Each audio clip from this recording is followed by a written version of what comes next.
हमारे पास क्वेश्चन है which of these is a quadratic equation having one of its roots as 0। हमें यहाँ पर 3 इक्वेशंस दी हैं और हमसे पूछा है कि इन 3 इक्वेशन में से कौन सी क्वाड्रेटिक इक्वेशन है जिसका one of the root means x की जो वैल्यू है, one of the value of x हो क्या हो, 0 हो, x की एक वैल्यू 0 हो और वो इक्वेशन क्वाड्रेटिक होनी चाहिए। तो बच्चा ऑल 3 इक्वेशन को एक बार कंसीडर करेंगे वन बाय वन। जैसे फर्स्ट इक्वेशन हमारी है x cube plus x square is equal to 0। इसमें बच्चा ध्यान दो, जो ये इक्वेशन है ये क्वाड्रेटिक इक्वेशन नहीं है।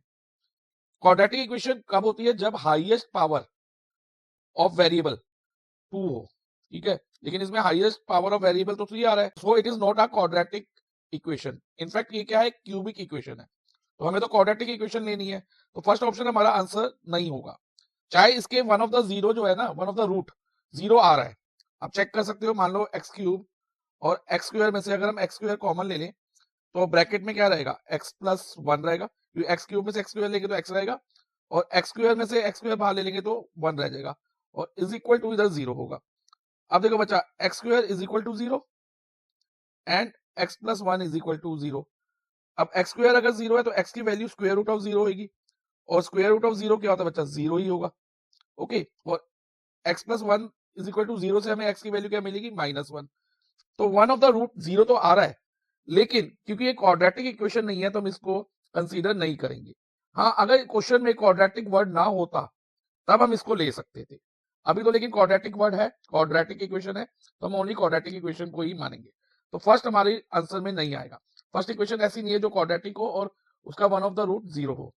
अब सेकंड इक्वेशन कंसीडर करते हैं, वो है x square minus 2x is equal to 0। अब इस पे ध्यान दो बच्चा, एक्स स्क्वायर और -2x में x कॉमन है, एक x कॉमन, तो ब्रैकेट में क्या रहेगा? जब एक्स स्क्वायर में से x बाहर लेंगे तो इधर x बच जाएगा और -2x में से x बाहर लेंगे तो -2 बचेगा इज इक्वल टू 0।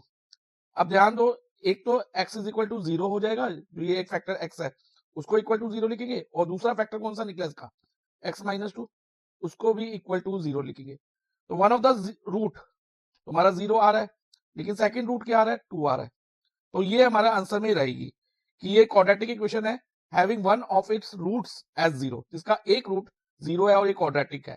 तो इसको हम अभी टिक करके चलते हैं। अब थर्ड इक्वेशन को भी देख लेते हैं बच्चा। हमारे पास क्या third equation? X square minus 9 is equal to 0। अब इसको बच्चा हम फैक्टराइज करें, एक्स स्क्वायर को तो एक्स स्क्वायर लिख सकते हैं, एज इट इज लिखेंगे, लेकिन जो 9 है, 9 किसका स्क्वायर है? 3 का, तो x square minus 3 square is equal to 0। अब बच्चा हम इधर a square minus b square की आइडेंटिटी यूज करेंगे और वो होती है a plus b multiply a minus b. Okay, इधर ए की जगह हमारे पास x है और b की जगह 3 है, तो पहले होगा x plus 3 multiply by x minus 3 is equal to 0। अब x plus 3 is equal to 0 लेंगे एंड x माइनस 3 को भी इक्वल टू 0 पुट करेंगे। अब अच्छा, x इज इक्वल टू क्या होगा? +3 0 के साथ जाके -3 हो जाएगा, तो x इज इक्वल टू -3 हो गया, एक रूट तो हमारा ये आ गया। और दूसरा रूट क्या होगा? जैसे इधर x minus 3 is equal to 0 है, तो इधर से x की वैल्यू लेंगे तो 0 प्लस 3 होगा, यानी कि 3। तो सेकंड रूट इसका 3 आ गया, एक रूट -3 और एक रूट क्या हो गया? 3 आ गया।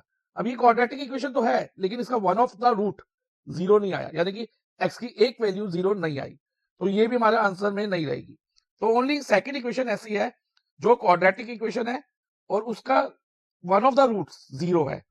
तो ओनली सेकंड वाली ऑप्शन कौन सी है? बी। तो हमारा आंसर रहेगा ऑप्शन बी, ओनली सेकंड।